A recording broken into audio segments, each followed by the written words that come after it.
If you think cigarettes will destroy your focus at work, I understand why. I believed the same thing for 12 years, but I quit during one of the most stressful and financially difficult times of my life. And my performance didn't collapse. In fact, I switched jobs and I went to a better job later on. The pressure stayed, but the cigarettes disappeared. And that forced me to ask a very difficult question. What if cigarettes are not actually handling the stress for me? What if they were only taking credit for strength that I already had? Here are 3 things that helped me quit without putting my life on pause. First, I needed to stop thinking about triggers completely. Now, I know this goes against everything you heard about breaking addictions, but hear me out. When you keep avoiding coffee because it triggers your love for cigarettes, basically you're putting your life on pause just to avoid cigarettes, because at lunch you would eat something and you will think about cigarette.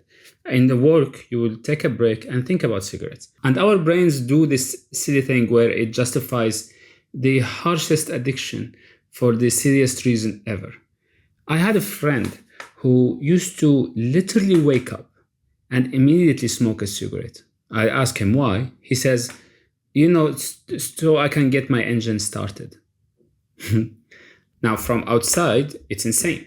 But from within, it's just the brain justifying the cigarette. And so for him, waking up became the trigger. That's why when I was actively quitting, I decided to drop the trigger thing. And whenever I want to have coffee, I would just have coffee.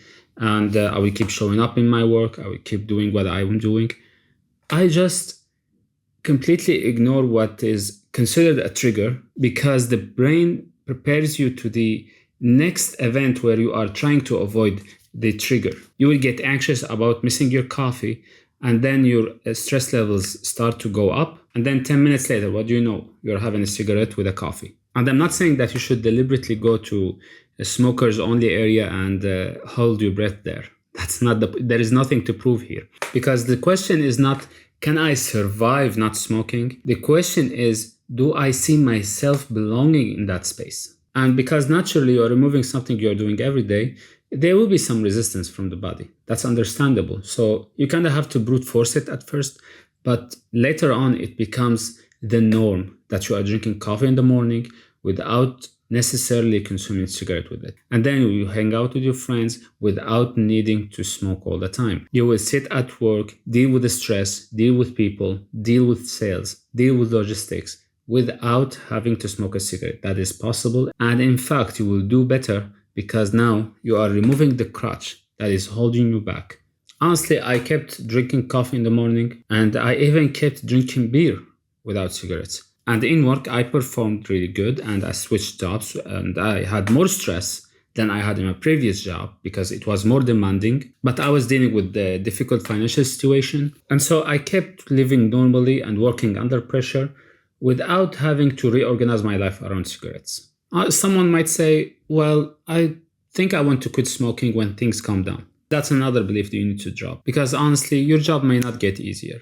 Your financial situation may not improve. And especially when we're talking about high demanding jobs, the stress can bleed through the whole day. And so you may not get the recovery time that you are looking for. And so that's only talking about job. Now, if you combine other aspects like relationships, for example, then waiting for the perfect condition can protect the addiction forever. And nicotine here makes things worse. It costs you financially while you are financially struggling.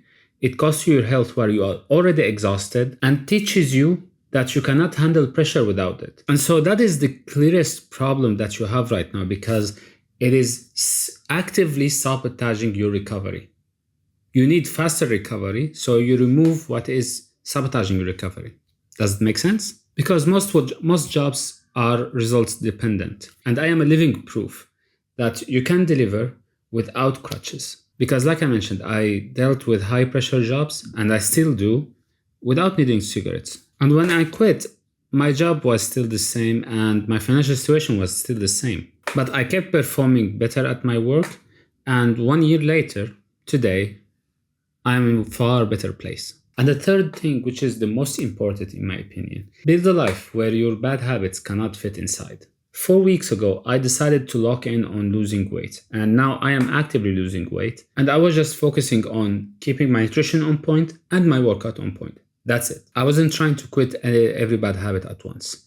But what happened is that I was scrolling in Instagram, and I noticed that I am not really doing anything on Instagram. I don't want that. I am just distracting myself.